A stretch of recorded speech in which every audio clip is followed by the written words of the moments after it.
all'11ª Daytona Beach. Si dia inizio alle danze. Grande, grande.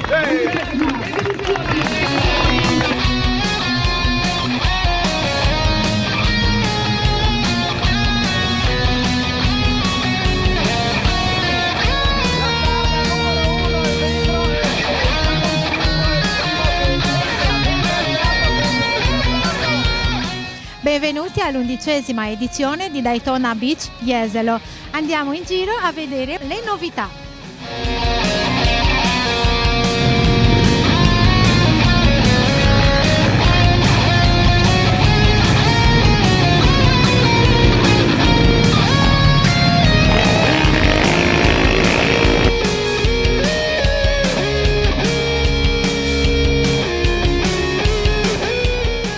Al di là del tempo, Presidente, che aspetti quest'anno? Devo dire che nonostante il tempo, l'afflusso di partecipanti a questo evento è già notevole già dalle prime ore del pomeriggio di sabato. Vuol dire che la Daytona è un evento sentito e sentito molto anche dagli appassionati del settore.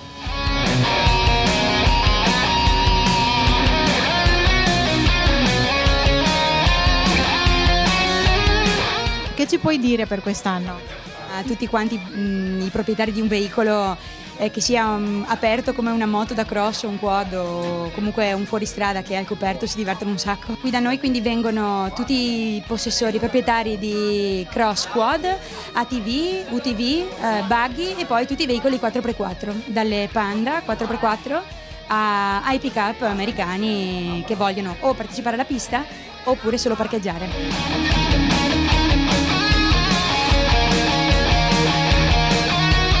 Oggi siamo qui a Daytona, malgrado ci sia la pioggia, ma noi non abbiamo paura di niente, perché noi fuoristradisti la pioggia ci fa solo compagnia. Quest'anno siamo qua presenti con un modello nuovo della Wrangler, uscito una settimana fa. Abbiamo portato la piccola, che è modificata dal nostro concessionario, e come tutti gli anni abbiamo a disposizione dei Wrangler per i nostri clienti che vogliono provare la pista in sabbia, e è totalmente gratuita.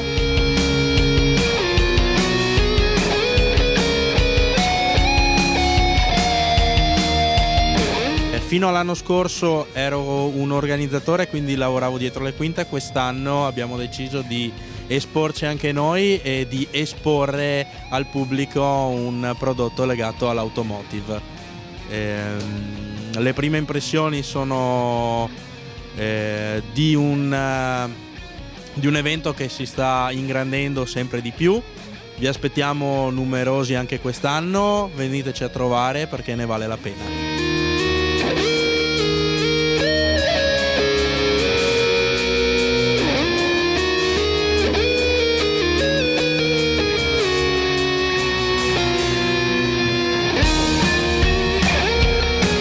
11ª edizione del Daytona Beach, quest'anno presenti qui come Vecchio Piave con l'Airstream, il cocktail bar in trasferta. Vi aspettiamo al Daytona Beach.